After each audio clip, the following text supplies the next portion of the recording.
Olá! Hoje nós vamos falar um pouquinho sobre o autismo e as questões motoras que estão muito relacionadas com os indivíduos dentro do espectro, certo? E não podem ser deixadas de lado.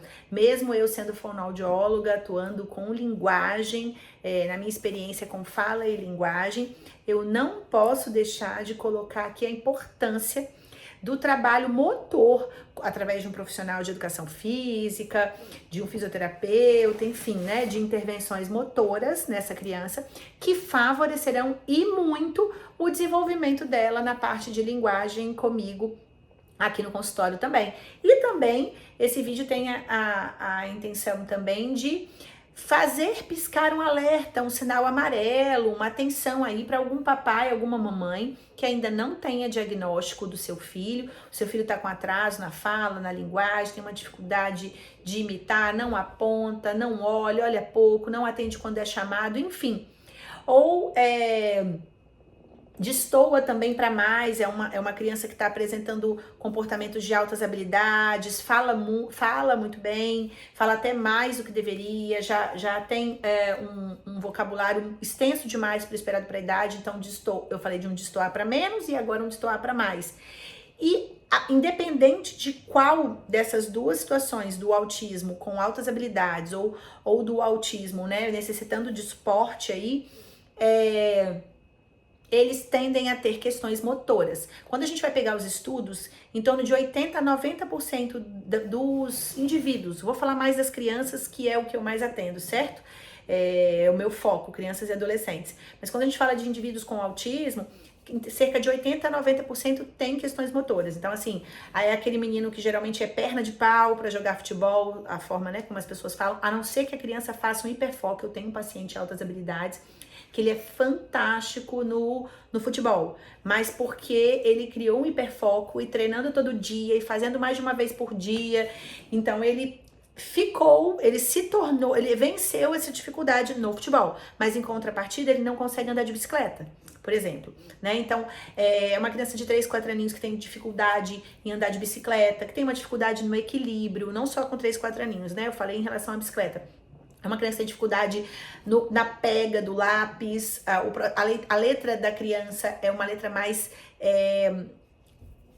eu não gosto de usar esse termo feia, mas não é uma letra tão legível, ela tem um traçado que não é tão bonito, e às vezes você acha que às vezes a letra é feia, mas é uma dificuldade ali de força, de tônus da musculatura ali, motricidade fina, né? É uma criança que tem um problema às vezes de mastigação, por conta também da parte motora, a natação, dentre outras coisas, os movimentos de uma forma geral, uma criança que corre desengonçada, né? É uma criança que tem uma tendência a ter dificuldades em situações, por exemplo, de pular corda, de pular de um pé só, de pular com 2 pés juntos, né? Tem dificuldade, tudo que é motor global e de motricidade fina, né? Motricidade grossa, fina, a parte global é um indivíduo que tem uma dificuldade na parte motora pela falta de força e de tônus da musculatura. Então é por conta disso, por exemplo, que essa criança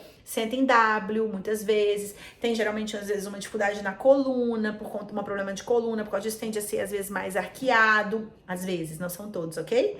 Mas tem uma tendência, a grande maioria dos meus pacientes, olha, eu tô pra te dizer que mais de 90% tem uma tendência a sentar em W, por essa questão da fraqueza motora, do tônus. Então, essas questões precisam ser sempre observadas. Na hora que vai dançar, é uma dança mais desengonçada. Então, assim, ou ele faz muito, ou ele faz pouco demais, ou vai do 8 ao 80. Então, você tem que dançar assim, ele dança assim, mais desengonçado, né? E aí você pensa que é uma euforia, não, mas é um descontrole aí de tônus, de mobilidade, de musculatura. Então, num todo, é uma criança que tem questões motoras, ok? Então, se o seu filho, sua filha, apresenta questões que eu pontuei de linguagem no início desse vídeo, além também tem essas questões motoras, se você não tem um diagnóstico ainda, você precisa ficar atento, porque é uma criança que pode estar dentro do espectro. Eu tô direcionando esse vídeo para isso, né? Para crianças dentro do espectro, que a gente não pode, até mesmo com o diagnóstico, esquecer dessa parte motora de ser trabalhada. Então, por mais que a gente trabalhe com fonoaudiólogo, com psicólogo, com terapia ocupacional, com psicopedagoga, com neuropsicólogo, enfim, a gente não pode esquecer. Em muitos dos casos, as famílias esquecem da parte motora. A terapia ocupacional vai trabalhar muitas questões também aí, sensoriais, mas a parte motora mesmo, com fisioterapia ou com um professor, né, de educação física, um educador físico mesmo, especialista nessa área, para ajudar essas crianças nesse trabalho aí de estimulação motora. Beijo, até o próximo vídeo.